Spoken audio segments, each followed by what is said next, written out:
Hello.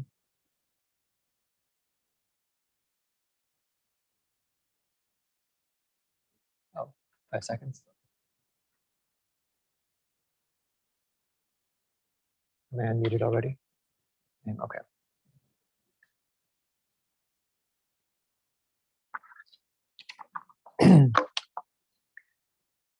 Hello, everyone. Thank you all for coming this afternoon. Today is the full moon meditation, the sign of Aquarius. We meet here this afternoon to work as a group in meditation and to mediate spiritual energies into human consciousness. It is prudent as we begin, I think, to begin by reflecting on the reasons why it is that we gather at the time of the full moon, and why this work is so vitally important to the plan, to the work of hierarchy, and to the spiritual evolution of humanity and our planet. The ageless wisdom has always posited that energy is the basic substance of the universe, and that all forms of life are energy forms. For there is only one basic form of energy, that is life energy, which pervades and is all manifestation, though endlessly diverse in its expression. The ageless wisdom also states that all life forms live within greater forms, in a great hierarchy of being, extending from the atom on up to the human, from the human on up to a planetary logos, and upwards to the macrocosmic whole. This whole is therefore composed of an untold number of parts and of relative wholes within greater wholes. These various forms of life and energy are therefore related by an unbroken web of life, a web of relationships that extends unbroken across the manifested universe, affirming both the unity and the diversity of this macrocosmic whole. These relationships are not just relationships of the substance or of the form. These relationships are relationships of being, and therefore, in their essence, can never be broken. It follows then that each human being, each soul and incarnation, is a center of life which has enormous potential to both receive and distribute energies within this web, to be inspired by higher sources of spiritual wisdom and ideas, as well as to radiate and distribute this life-giving substance to one's fellow man. In this way, we uphold the divine circulatory flow of all life throughout the greater whole in which we live. And at the full moon, we seek to mediate spiritual energies across the great gap in consciousness that separates the world of spiritual reality from the world of effects in normal human living. And this requires vertical alignment with the source of spiritual power, as well as horizontal activity within the world of human living. We, the group, take our stand at the center of this cross, and from this point serve. We do so not for our own spiritual satisfaction, not for our own contentment, not even for the benefits of those who, quote, suffer on the darkened path. For there is a greater life in which humanity lives and moves and has its being, and through this life, a divine purpose, beneficent and beautiful beyond our comprehension, seeks expression and fulfillment. And humanity has a vital role to play in the working out of this purpose. But this requires the manifestation of new and higher energies and potencies within humanity. It necessitates a reorientation of human consciousness such that extraplanetary lives of unimaginable power can begin to aid our small planet in its redemptive work. Group meditation at the full moon is an opportunity to cooperate with these great lives and to play our relatively small but vital part in this great work. And so now, as we begin, let us take just a moment to affirm our group integrity and our group purpose, and to sound together the mantram of light.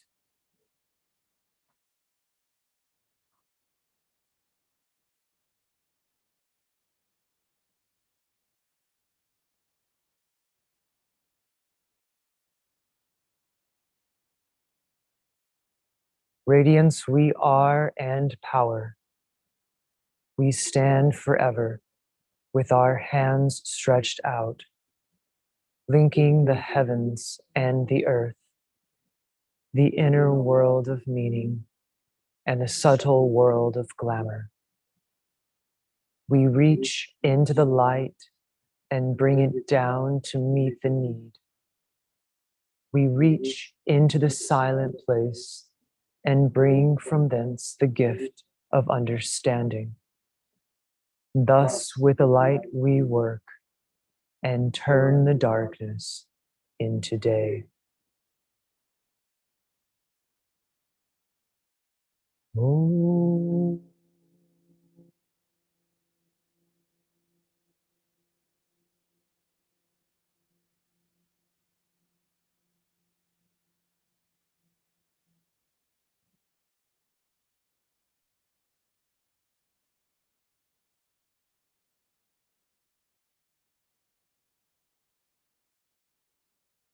Aquarius, which is a sign in which we work this afternoon, is a sign of group consciousness and of service.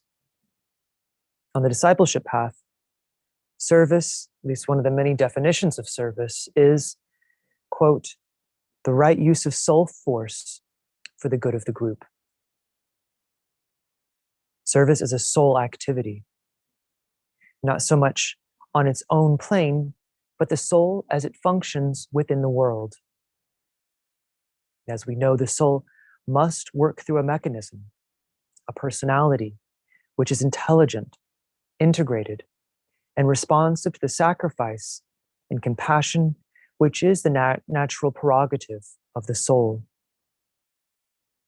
In the early stages of its evolution, the personality is simply not suited to this task, and one therefore cannot serve as the soul indicates until one has taken the lower nature in hand such that it becomes coordinated and has achieved some measure of freedom from selfishness and personal desire. But when this occurs, service, also defined as the spontaneous effect of soul contact, naturally and automatically flowers forth as altruistic living and goodwill. Service is also a technique of at-one-ment, for it brings about eventually a total and complete fusion of soul and personality, leading consequently to unfettered service. When the conflict between soul and personality is resolved, the point of spiritual tension can then be lifted entirely into the world of the soul, the realm of group consciousness, and group work. And this is also why service has been called the urge to group good, for the soul seeks only the good of the group, the good of the greater whole. But achieving this ideal of service is much more difficult than many of us realize. It involves great sacrifice and the choosing of the narrow and hard way of self-relinquishment. It requires placing all that one has, all one's desires, all of one's aspirations, into the pot of water which one carries for others and not for oneself. The symbol of the law of service is a man with a pot of water perfectly balanced upon his head, with his hands outstretched, representing the cross of sacrifice. He hath served upon the cross for so long that he himself has become that cross and serves without conflict or effort. The symbol of the Aquarian age is very similar. However, in this symbol, the pot of water is carried on the shoulders, representing the burden of service. In the Aquarian age, humanity is learning how to serve, how to wield the force of the soul and express it through the many facets and vicissitudes of human living. The ideal Aquarian server places all he has into the pot upon his shoulders. All his hopes, dreams, aspirations, even his thoughts, his mind, his hands. He gives, and yet his pot diminishes not. For through his self-relinquishment, he taps into the abundant and limitless source of life. He works as the soul and not as the form, and thus his spiritual potential exceeds normal human capacity. He bends every will, every human power to tread the way, to show the way, and eventually he becomes the way. His power to love, to unite, to bridge, to radiate grows and grows as he loses himself to find himself, and he serves the plan thereby. The great hope is that in the Aquarian age, humanity will take the first steps on the path of conscious soul unfoldment. Today, many of the barriers and limitations that have perpetuated the myth or the great heresy of separation are beginning to be broken down. These barriers are barriers of consciousness, first and foremost. They are first evidenced through general trends of thinking and values. Such changes in consciousness of paradigms and values always precedes changes to the institutions of human living. And these changes can be seen today in large and small ways in virtually every nation throughout the world. This becomes more plainly seen as one develops the esoteric sense, which sees the good and the bad, the past and the present, triumphs and failures in right proportion. As one awakens this sense, one begins to see in the light of the soul and recognize that human consciousness proceeds forward but one step at a time. Today, individuals and groups are reaching a real point of discontent with the current paradigm. We are striving after new ways of thinking about who we are, our relationships with each other, and what good can be brought into the world. Many of the alternative paradigms being proposed are very obviously flawed. But the important point is that human aspiration for something more inclusive, more compassionate, and more just is waxing stronger every day. And this waxing is evidence of an awakening of soul consciousness on a mass scale. Such an awakening is precipitated by the mind, but flowers forth in the heart as right relationship and goodwill. In the ageless wisdom, this awakening is referred to as the first initiation, or the birth of the Christ, or the soul within the cave of the heart. The attaining to this great expansion of consciousness by humanity as a whole is what will truly inaugurate the Aquarian age.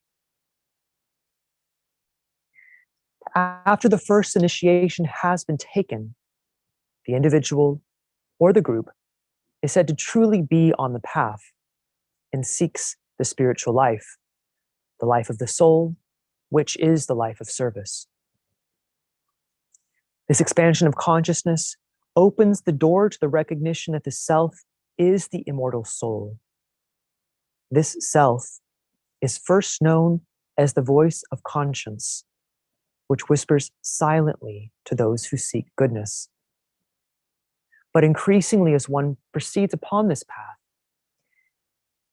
the self, is recognized as the solar angel, or the angel of the presence, the overshadowing soul, that which, quote, pervades the universe of the personal self with only one fragment of itself yet remains.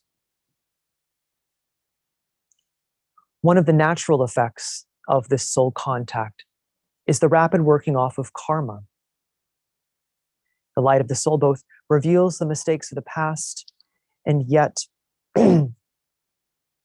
excuse me, it reveals the mistakes of the past and clarifies what must be done as one moves forward into the future. It precipitates new crises and conditions which make plain what must be done. Karma, when consciously faced, is precipitated by the power of thought via the soul.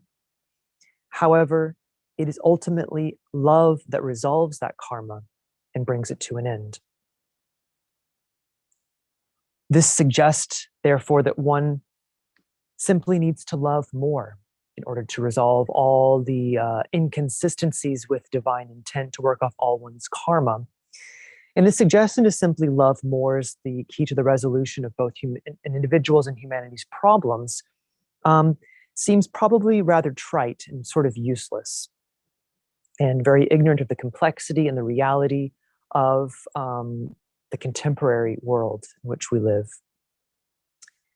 And yet this sort of sense of futility, or this recognition of the gap of saying that all we simply need to do is love, and how inadequate that is, the recognition that that seems so far off and impossible, itself actually reveals, I think, what the problem is and the gap that must be bridged.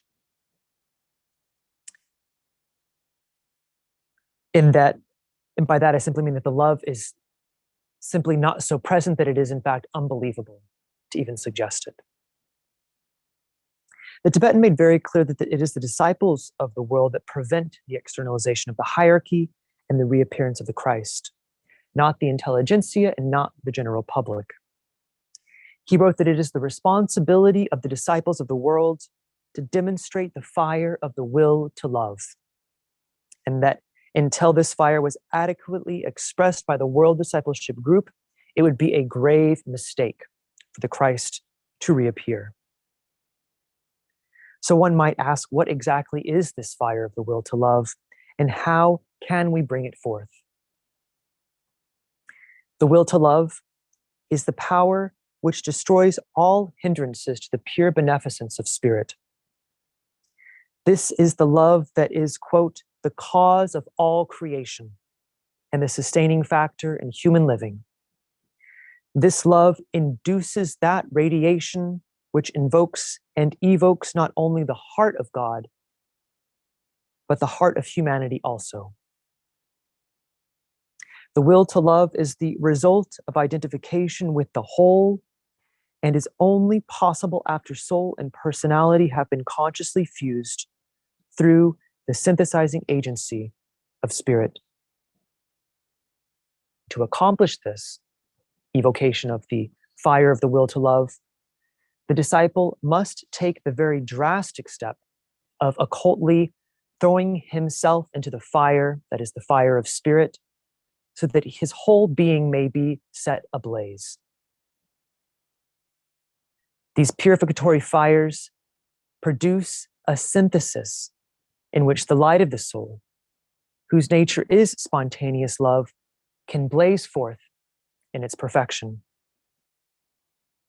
And this state is reached not by any sort of aspiration or effort to be loving, but by complete sacrifice of the personal self, that is, the practice of utter self-forgetfulness, into the total submerging of one's consciousness in the needs of others, in the needs of the group, and in the need of the plan as one visions it.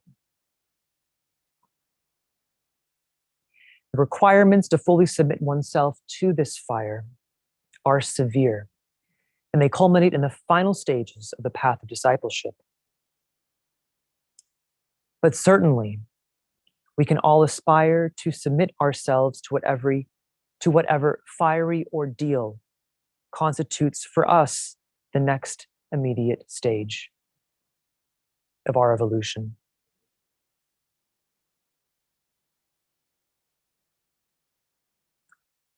Regardless of where we are upon the path, such an act is sure to produce intense conflict and crisis, but this itself is a blessing. For on this path, dynamic points of tension are essential to proceed with this fiery work. Humanity evolves through conflict and points of tension.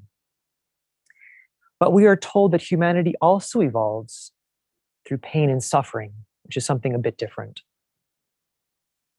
And these qualities, pain and suffering, are an unavoidable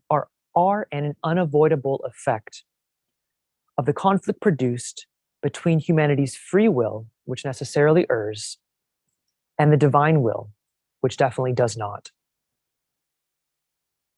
And lucky for us, the great law of karma provides a safe environment for human learning and ensures that good will always triumph in the end, whatever our mistakes.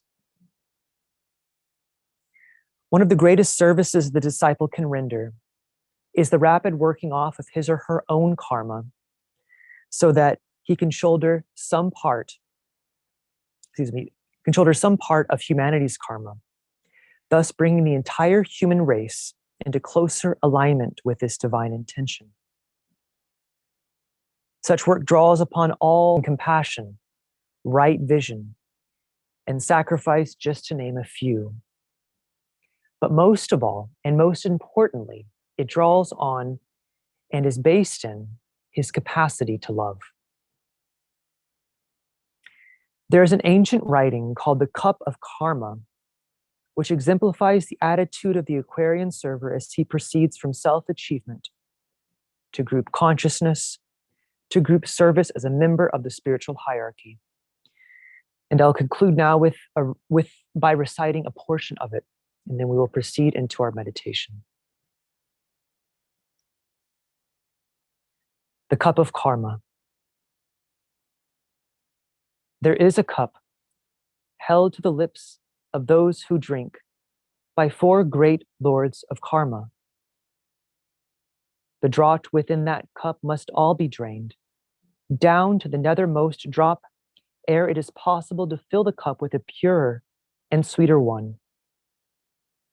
The seven lords of cosmic love await the hour of filling.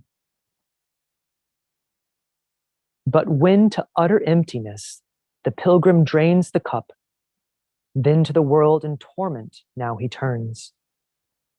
With cup in hand, drained once, filled again, and refused to selfish need, he tends the need of struggling men who tread the way with him.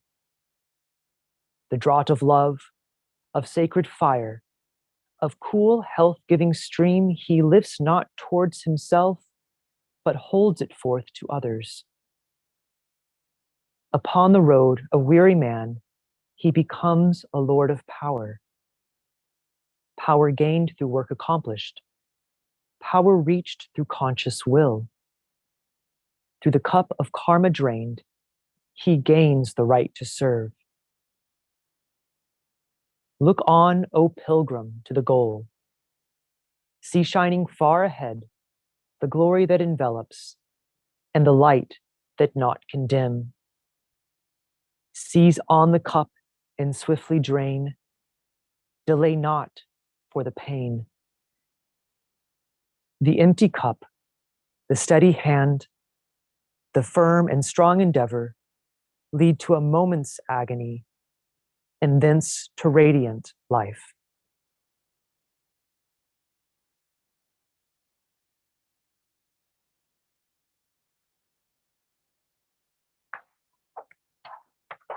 And so now let us proceed with our meditation.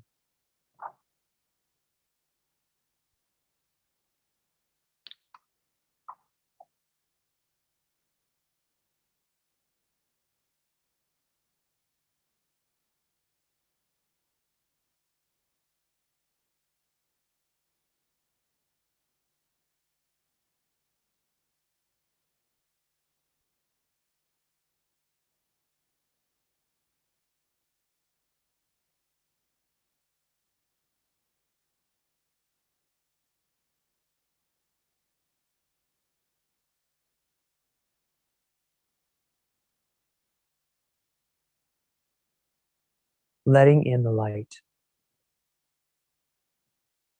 We affirm the fact of group fusion and integration within the heart center of the group of world servers, mediating between hierarchy and humanity.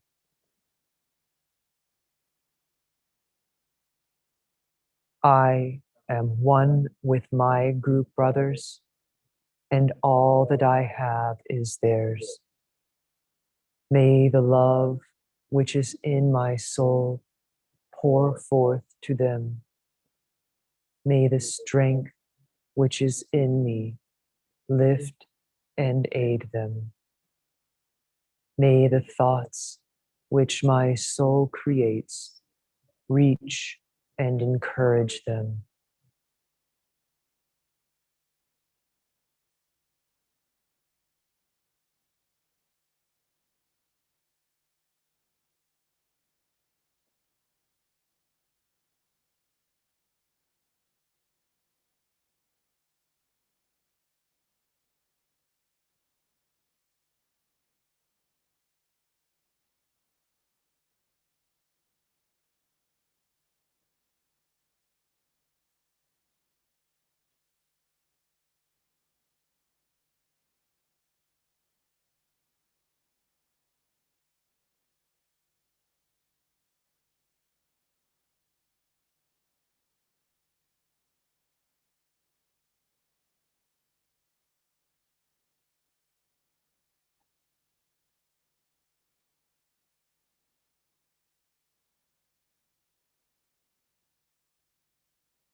Alignment.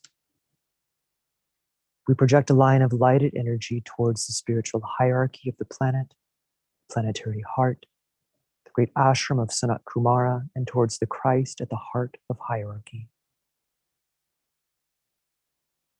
We then extend the line of light towards Shambhala, the center where the will of God is known.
Higher interlude. Hold the contemplative mind open to the extraplanetary energies streaming into Shambhala, radiating through hierarchy. Using the creative imagination, endeavor to see the three planetary centers, Shambhala, hierarchy, and humanity, gradually coming into alignment and interplay.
Meditation. Reflect on the seed thought for Aquarius. Waters of life am I, poured forth for a thirsty humanity.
precipitation, using the creative imagination,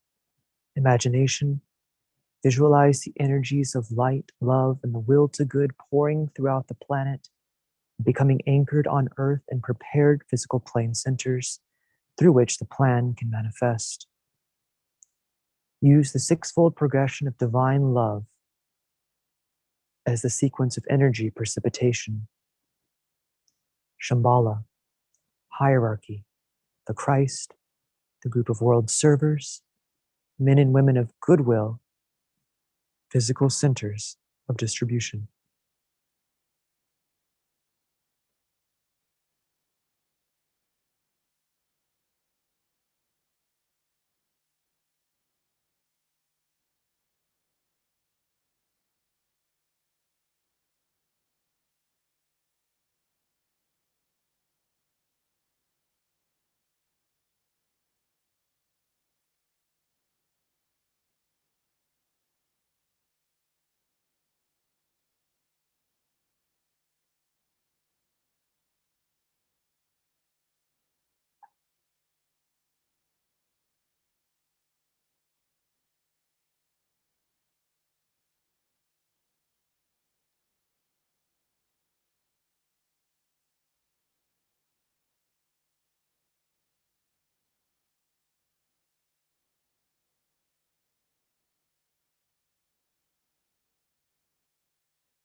Lower interlude.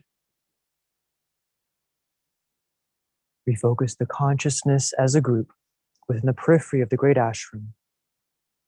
We sound together the affirmation of love. In the center of all love, I stand. From that center, I, the soul, will outward move. From that center, I, the one who serves, will work. May the love of the divine self be shed abroad in my heart, through my group, and throughout the world.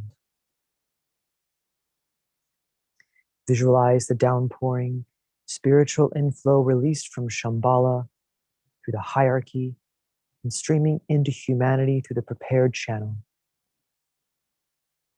Consider how these inpouring energies are establishing the pathway of light for the coming of the world teacher, the Christ.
distribution. As the great invocation is sounded, visualize the outpouring of light and love and power from the spiritual hierarchy through the 5 planetary inlets: London, Darjeeling, New York, Geneva, Tokyo, irradiating the consciousness of the whole human race. From the point of light within the mind of God, let light stream forth into the minds of men. Let light descend on earth. From the point of love within the heart of God, let love stream forth into the hearts of men. May Christ return to earth.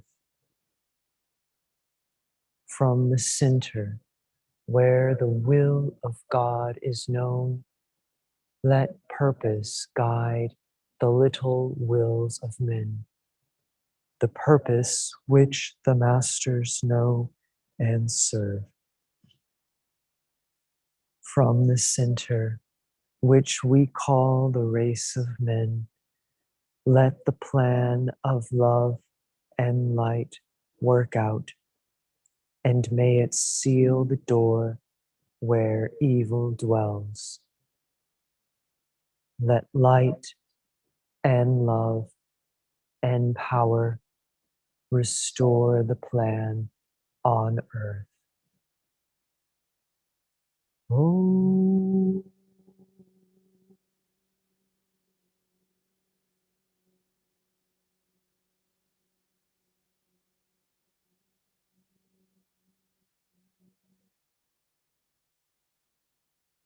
Oh.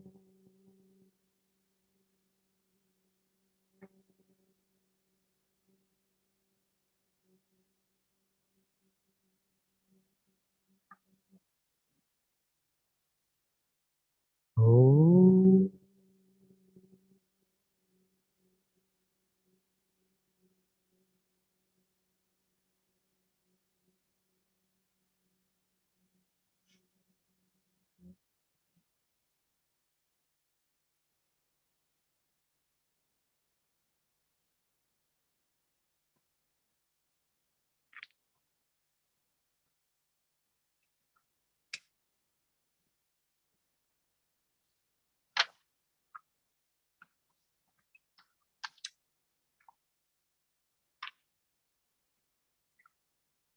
Thank you, everybody. So this concludes our meeting, but just a few short announcements before we leave. The next meeting will be the new moon meditation meeting, which takes place Friday, February 17th, excuse me, from 6 to 7 p.m. here in our offices and also online. Following that will be the Festival of Pisces, which will be held Monday, March 6th at 6 p.m. We invite you all to attend. The Arcane School Conference also we'd like to go ahead and announce will be held in New York, London, and Geneva this year during the higher interlude of the spiritual year. The first one in Taurus will be the Arcane School meeting in New York, which takes place, I think, May 4. Let's see here. Yeah, May 5th, 6th, and 7th. And so we'd like to invite you all to go ahead and put those on your calendars if you're interested in attending. Thank you all and have a good afternoon.